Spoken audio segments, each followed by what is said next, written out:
Good evening. Welcome to another edition of the Guyana Learning Channel's News in Capsule for Tuesday, December 14, 2021. In the headlines tonight, Evidence Amendment Bill passed and 50 million industrial project for and more. In the world of sports, Guyana to host the ICC Under-19 World Cup. In the region, St. Kitts to host a music festival, and internationally, UK removes all red-listed countries. With the details, I am Danelli Singh. The Evidence Amendment Bill 2021 has been passed with alterations during the 32nd sitting of the National Assembly of the 12th Parliament on Monday. The bill, which was presented by Minister of Home Affairs Robeson Ben, amends Section 42 of the Evidence Act, Chapter 503, to better provide for the role of the officers of the Guyana Forensic Science Laboratory and other analysts when required to provide evidence in matters before the courts. Minister Ben said Clause 2 of the bill seeks to modify Section 43 of the Principal Act to include the report of an evidence officer as receivable by the court. He said the clause also amends subsection 4 to expand the list of objects that can be examined by analysts to include here. Additionally, amendments were also made to make receivable as evidence certificates or laboratory examination forms issued by the Guyana Forensic Science Laboratory or any other accredited forensic science laboratory, as prescribed by the Minister by order after consultation with the Director of the Forensic Science Laboratory. Further, subsection 5 was amended to include a science officer of the Guyana Forensic Science Laboratory and remove scientific officer of the Guyana Police Force, while there was the intersection of subsection 6 to include the definition of an evidence officer. The Evidence Act has some weaknesses in relation to chain and custody, and so the government proposed the insertions of appropriate language to make the legislation more secure so people could proceed with proper handling of evidence, Minister Ben told Parliament. He reiterated that the intention is to tighten the legislation, taking into account the appropriate use of the Guyana Forensic Science Laboratory, so that issues relating to crime and evidence relating could be dealt with aptly at the level of the courts. Supporting the bill was Government Member of Parliament Sanjeev Dattadin, who noted that the forensic laboratory was established in keeping with an evolving legislative framework to meet the needs of the country. The laboratory, he said, is mandated to perform certain duties. However, in order to perform those duties, the personnel must be authorized to do so in accordance with the legislation. Simultaneously, as science advances and technology improves, changes must be made to the legislation.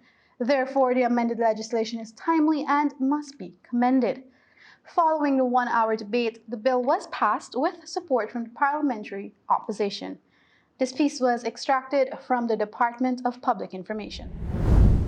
President Irfaan Ali on Monday posted a video to his Facebook page showing an artist's impression of a US $50 million industrial development that is to be built soon at Enmore, East Coast, Demerara.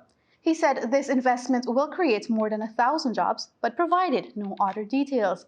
Back in August, the government, through the Guyana Office of Investment, Go Invest, inked a Memorandum of Understanding with the Caribbean International Distributors, Inc., a member of the Rudisa Group of companies, for the development of a landmark US $35 million agro-processing facility at Enmore. The facility is expected to engage in the production and packaging of various products ranging from milk, natural fruit juices, and water to a variety of bread products such as hamburger rolls, biscuits, cookies, croissants, bagels, and donuts to supply Guyana's local and export markets. This piece was extracted from the newsroom.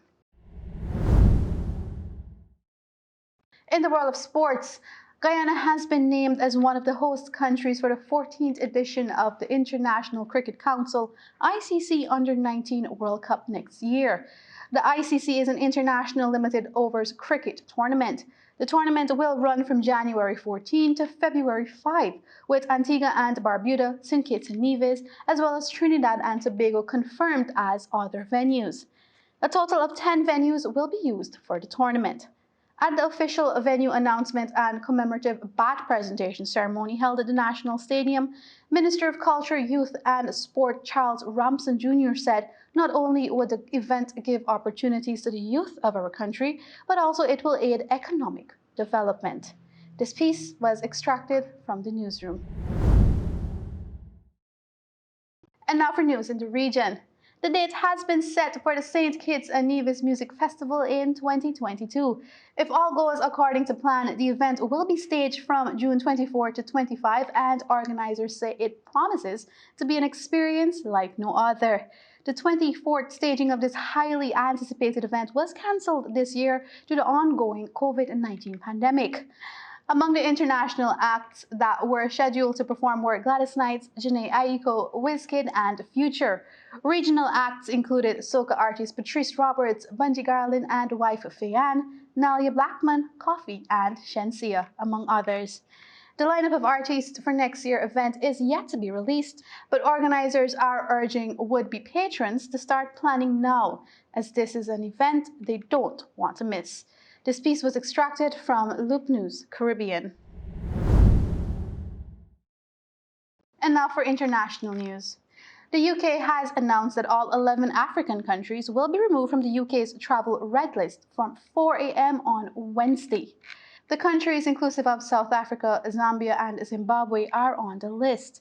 The red list was reintroduced in late November as a precaution after the emergence of the Omicron variant. But Health Secretary Sajid Javid said it had spread so widely, the rules no longer had much purpose. He said, now that there is community transmission of the Omicron in the UK and Omicron has spread so widely across the world, the travel red list is now less effective in slowing the incursion of Omicron from abroad, he told the Parliament. Currently, all UK arrivals from red list countries must pay for and self-isolate in a pre-booked government-approved hotel for 10 days. This piece was extracted from the BBC. With that, we reach the end of tonight's broadcast. Be sure to join us again right here on the Guyana Learning Channel for more educational news and updates. On behalf of the technical team, thank you for tuning in tonight. And remember to stay safe, Guyana, and happy holidays.